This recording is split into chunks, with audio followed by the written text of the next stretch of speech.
Hello，大家好嘛！今日我哋嚟講關於一啲 iPhone 18嘅傳聞啦。因為依家都已經7月啦，而仲有2個月就係9月啦。假設大家唔知道嘅話，咁而9月就係 iPhone 嘅季節啦，出新嘅 iPhone 全新嘅18嘅系列。而我都好耐冇睇過 iPhone 傳聞啦，所以我會喺度睇喺度表達我自己對呢啲傳聞嘅一啲諗法。呢啲全部都係傳聞，全部去 Google 揾翻嚟，係未確定嘅，所以先叫得做傳聞啦。顧名思義，咁我依家就喺網上啦，佢入面有講 iPhone 18嘅上市時間、各種規格、格價同埋外觀。呢個就係嚟緊嘅 iPhone 18啦。iPhone 18 Pro 啦，咁你會見到第一眼撇除顏色，所有嘢同而家嘅 iPhone 17基本上係可以話一模一樣嘅個設計。當然啦，啱啱先換咗個設計，依家呢個設計我相信留翻2、3、4年睇一件都好正常嘅事嚟嘅。有一樣嘢呢排我諗其實都唔係呢排，已經我諗舊年開始已經講緊，就係嚟緊嘅 iPhone 18，佢成個出機嘅 schedule 都有所改變啦。簡單啲嚟講，就係所有嘅 Pro、Pro Max， 甚至嚟緊有機會出嘅 iPhone 嘅摺機都會喺嚟緊9月出，而基本版嘅 iPhone 18啦，同埋其他譬如平價啲嘅版本嗰啲，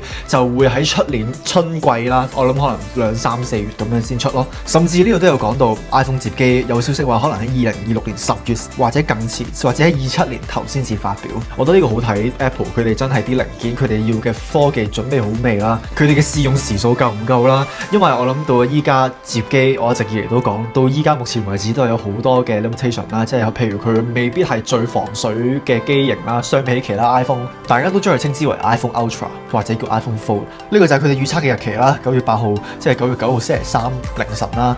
而其實都少於2個月咯。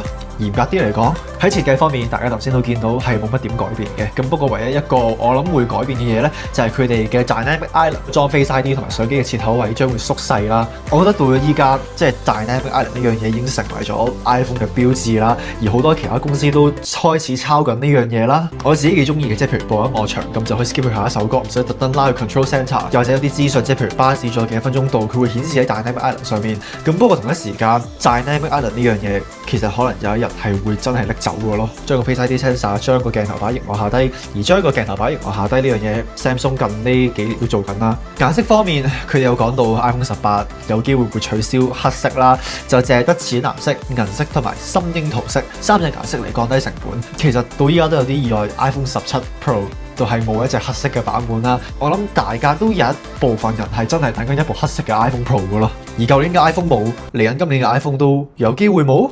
點都好啦，佢話呢個嘅淺藍色就類似 iPhone 17最基本版嘅霧藍色啦。呢一隻藍色，我印象中除咗 iPhone 17嘅基本嘅霧藍色之外，我亦都諗起下 iPhone 13 Pro 佢嗰個嘅 Sierra Blue 啦。而講開嗰部電話，我仲記得我幾年前佢出咗嗰陣時開箱咗啦。哇！呢個就係最新顏色啦。咁呢個就係部 iPhone 啦，好下好下，呢度叫呢度即係全部突晒出嚟啦。呢個就係比較真係完全地藍咯。跟住過咗幾年，我拎部電話拎去沙灘就俾海水沖走咗啦。呢個係一個又長又悲傷嘅故事。iPhone 18個 RAM 都有機會更新啦，即係當然去匹配翻 Apple Intelligence 同埋嚟緊嘅 Siri AI。咁當然 iPhone 18作為新一代嘅 iPhone 就當然要支援晒所有 Apple Intelligence 嘅功能啦。而 iPhone 18 Pro 嘅相機方面咧，佢就話會令到佢採用呢個嘅可變光圈嘅鏡頭設計啦。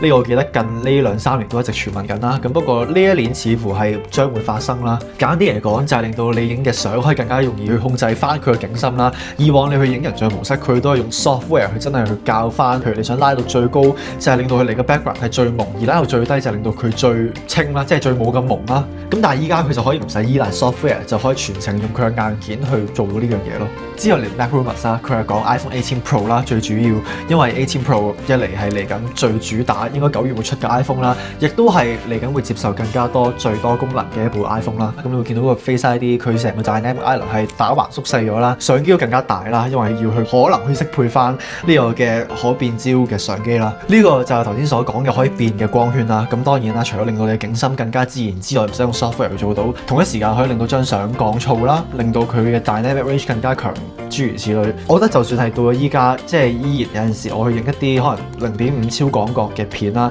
又或者甚至喺夜晚黑都會有啲噪點出嚟啦。影出嚟當然依然係清啦，咁但係你會感覺到係冇咁 sharp 啦，同埋個畫質冇咁高啦。A20 晶片佢哋話佢會比上一代 A19 係快15至30% 啦。我覺得到咗目前為止，我哋 iPhone 已經係變得都好快啦，尤其是嚟緊嘅 iOS 27，佢一樣我諗都幾重點嘅一樣嘢，而大家可能好容易忽略嘅咧，就係佢係令到你基本上所有嘢都更更加快啦，即係譬如 AirDrop 更加快，你開張相嘅速度都更加快，基本上所有嘢都提一提速咁樣。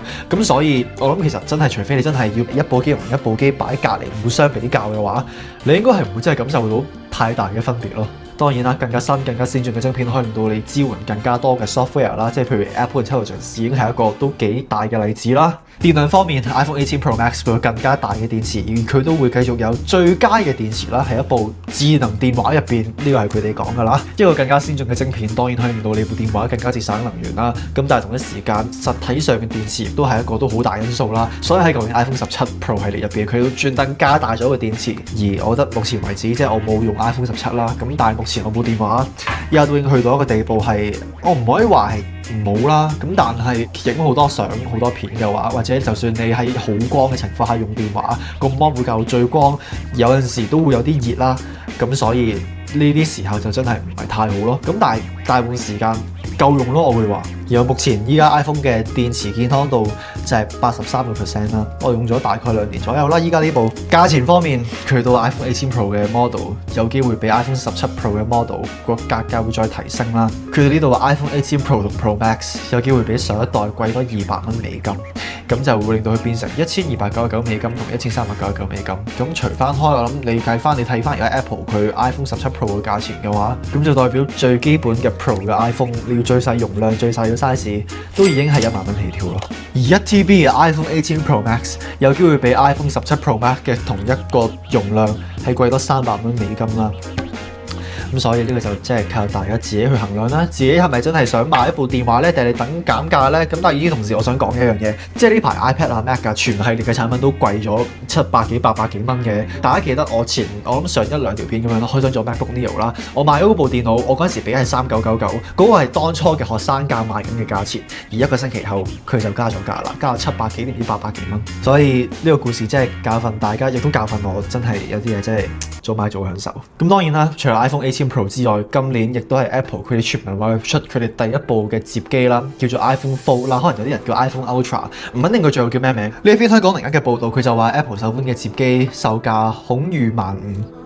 之但係同一時間，當你諗翻頭先都講咗，當你諗翻最基本嘅 iPhone 18 Pro， 佢都1萬蚊起跳嘅話，一部摺機佢貴多5000蚊，我覺得都唔係好過分啫嗬。呢度係啲 iPhone Fold 佢嘅相啦，一啲佢透露咗出嚟嘅相啦，你會見到佢有2個鏡頭啦。咁所以理論上目測嚟講都唔會係最先進嘅 iPhone 相機系統啦。呢個應該都係留翻俾 Pro 嘅版本。之但係咁樣睇咧，我覺得係真係即係起碼都幾似一部 iPhone 啦。你會覺得即係佢呢個瓦嘅面，佢呢啲鏡頭嘅擺法，成個設計都好 iPhone 啦。甚至有啲似一部縮細版或者一部另類嘅 iPad Mini 咁樣咯。即係你咁樣放大啲睇嘅話，即係你會睇到個摺痕啦。咁但係會唔會有啲方法，或者你開咗部機之後會冇咁明顯呢？我諗 Apple 依家作為我會話可能都最遲一間科技電話品牌公司出一部摺機，佢哋應該要搞掂呢樣嘢啦。我相信佢哋話呢個 iPhone 嘅起售價可能喺2000蚊美金啦，即係15690蚊港紙。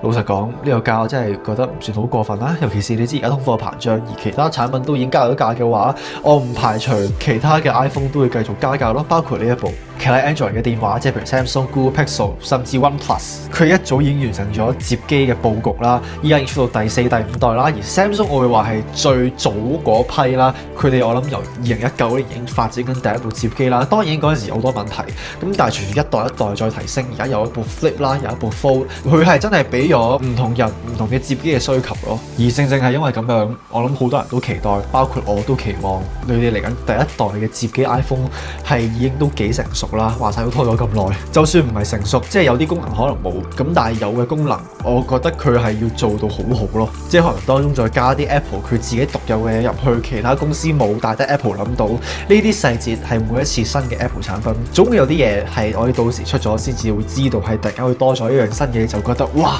呢個係 iPhone Fold 嘅電話殼啦，你會見到，因為可能我身邊比較少人用即係摺機啦，我好少見佢哋嘅摺機係有電話殼或者有任何嘢笠住，即係多數佢哋都係裸機狀態咁樣用啦，即係 make sense 嘅，因為你部摺機通常都係摺埋，咁某程度上都係保護緊個 mon， 咁但係如果你想保護埋，即係可能入邊想黐 mon 貼，整一個殼去保護翻佢背面，呢個都係一個值得去諗嘅問題，即係到時出咗嘅話 ，Apple 會點樣處理？點樣會製造一啲佢哋第一方嘅託咧？而第三方又會點樣處理咧？而最後一個我想講嘅咧就係 iPhone Ultra 年度話題機王必須知道12個重點啦。呢度12個我哋可以睇一睇，打破常規嘅 Ultra 嘅名，佢係注定係融合 iPad Mini 同埋 iPhone 啦，即係令到佢係一部別樹一格嘅一個裝置啦。到時出咗之後，比 Air 更加薄啦。iPhone Air 佢係5.6mm 啦，咁而依家個機身就會縮到4.5至4.8mm。呢個就係講到佢個屏幕接頻啦。呢個係大家包括我都好在意嘅嘢啦。頭先都講咗，就令到喺部 Mon 展開之後